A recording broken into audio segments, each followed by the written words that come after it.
Hey guys, how's it going? We're gonna get into the last set of notes here. If I can get this to come up, which it's not. Sorry. Here we go. So there's three left: lipids, proteins, and nucleics that we need to talk about. Last three organic molecules. I'm actually gonna probably split this into three videos because I got some feedback last week that some of those videos were not synced up, like what I was saying in the slides, and I guess the timing got all out of whack. So I'm probably going to do one on lipids, and I'll stop, and I'll do another one on proteins, and I'll stop, and I'll do another one on nucleic acids, even though these are all on one slideshow. Okay, so let's get going on lipids. Lipids are made of CHO with a little o. Okay, and what that means is when you see a formula for a lipid, it'll be, gosh darn it, it'll be very unbalanced. Okay, sorry about that. It'll be very unbalanced if you look at a formula instead of like a carbohydrate, C6H12O6, right? Kind of a 1 to 2 to 1 ratio. The ratio in lipids is not like that. It's like C57H112O6. Okay, the amount of oxygen per carbon and hydrogen is far less than you would have carbon and hydrogen because they're made of a lot of hydrocarbon chains and a lot of fatty acids, which you may have seen in your pattern matching already. So deal with lipids is long-term storage of energy, right? That's what fat's for. It's also for insulation, like these little penguins over here. And these cells over here are called adipose. If you didn't know that, you don't need to know that for me. You'll actually learn it in A&P if you're taking that. But adipose is a type of fat tissue or fat cells. And then down here we have types. We have triglycerides, we have steroids, and we have phospholipids. So you've already seen a couple of those in your pattern matching as well. So to construct a fat molecule, a typical one, you have a glycerin or a glycerol, same thing, that looks like this. And then you have what would be three fatty acid chains, which again you've seen in your pattern matching. And if you look right in there, you probably know, or hopefully you know, what reaction has to take place in order to get the chain onto the glycerol. Well, there's a couple of OHs there, so what do you think might happen, right? So how will they combine? So if you look right in there, we're going to actually pull a water out, right? For each one, we're going to have to pull a water out. So what's that called? Hopefully you remember that is dehydration synthesis. Okay. So then they're all together, and that would be your lipid. That would be your triglyceride, right? Because you have the glycerol molecule plus the three fatty acid chains. And these guys are hydrophobic, right? They're non-polar. Like the fatty acid tails are so even as far as charge, and the same with the glycerol. There's no unequal charge. So they are going to be hydrophobic, and they are not going to mix with water like you would expect, right? Because oils and water don't mix. So a few things about saturated versus unsaturated. So we have saturated fats where all the carbon bonds are saturated with hydrogens. Okay, so if you look at this diagram and you look at the chain of carbons and the hydrocarbons, every single one of them is covered up. All the carbons are covered up with hydrogen, and the maximum number is there. Maximum number of hydrogens is there. Okay, so another view, kind of a 3D model view, would look like this. And notice they're very straight. And so that'll come into play here in just a second. If we look at unsaturated fats, some of them are unsaturated, meaning there is some hydrogen that's missing.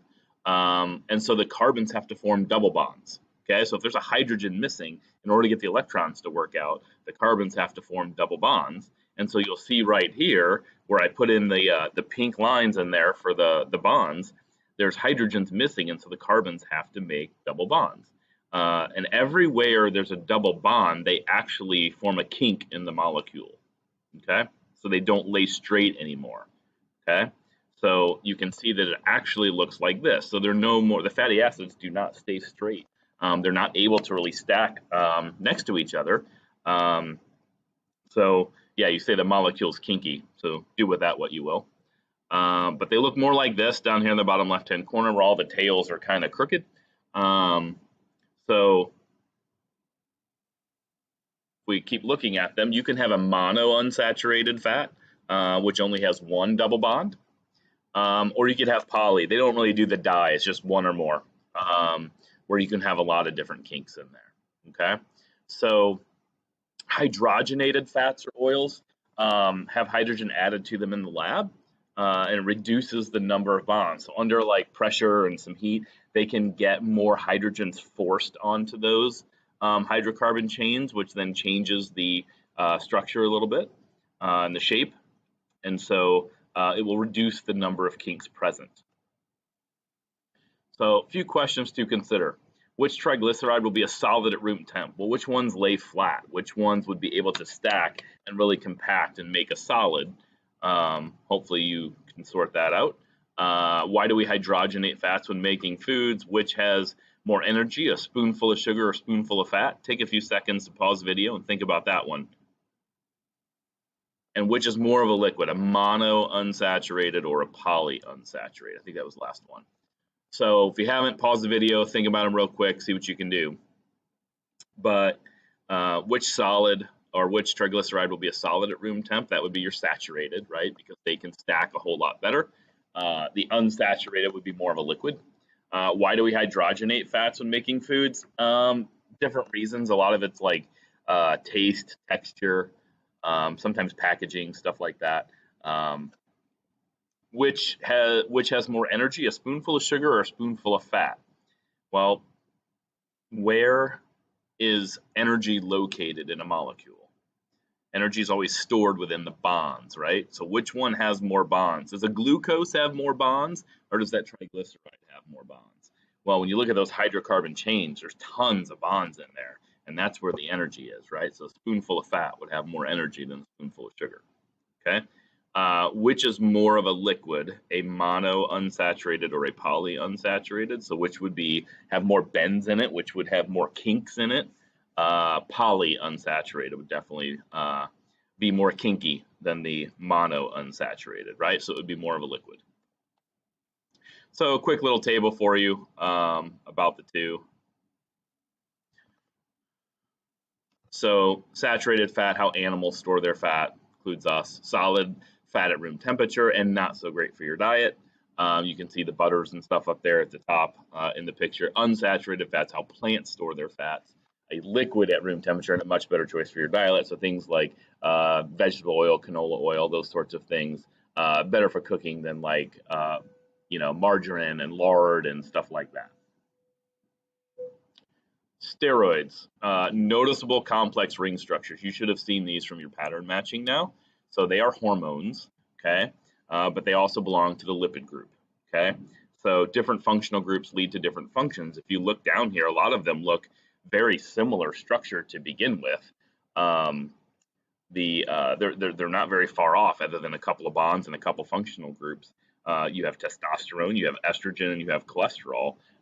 You've heard of all of those. Obviously, some female hormones, some male hormones, and then cholesterol. You probably know gets checked in your blood, right? Like you guys are too young for that, but maybe your parents or your grandparents have to get their cholesterol checked. And the way this works is you see this big old, I call it a tree, this big old tree over here that is hanging off that cholesterol. It's not going to do it, but you see what I'm talking about here, right? The big section hanging off, that's very jagged, and so it might get stuck on something in your blood vessel, and then more cholesterol molecules come by and get stuck on that, and they just start adding, and then they start kind of making this big conglomerate of cholesterol, and it ends up that your artery, which used to be this big, is now much smaller. And so what happens to pressure if you decrease the amount of space that the same amount of liquid has to get through? Does it increase the pressure or lower the pressure? Well, if the hole is smaller and you're forcing the same amount of stuff through it, the pressure is going to go up. So that's why you have high blood pressure if you have a cholesterol problem. Okay. Get rid of the pen. So phospholipids, another type of lipid. So you have your glycerin and you have your 2 fatty acids this time instead of 3, and then you have that phosphate group in there, which from the phospholipid. Okay? And you guys probably remember that a lot of these things are from or what make up your cell membranes. Okay, so this is where you see a lot of phospholipids, and you see a lot of things stuck in these phospholipids. You don't have to learn about them all right now, but you do notice that there's carbohydrates in the attached to the membrane. There's glycoproteins, there's glycolipids. The glyco part is a sugar. So there's a sugar attached to a protein, there's a sugar attached to a lipid. Cholesterol is within the membrane for a very important reason. We'll get to when we talk to cells, talk about cells, but that gives you a pretty good look of kind of how that works. And the word amphipathic, if we would have been able to do the summer assignment, you would know this word already. Amphipathic means that you can have one molecule that is both hydrophilic and hydrophobic. So kind of like those soap molecules from your bubble lab, when you have an area of a molecule that's both polar and nonpolar. So we have polar heads and we have nonpolar tails. Okay, and the nonpolar tails all orient to the middle of the membrane, and then the polar heads that would be at the top of each one orient to the outside, where the water would be both outside the cell and inside the cell. Okay, so the polar heads like the water, the nonpolar tails do not. And I'm going to go ahead and pause real quick, and I'll make another section of the video in 1 second. I just want to make sure this is working for us, okay? See you in a minute.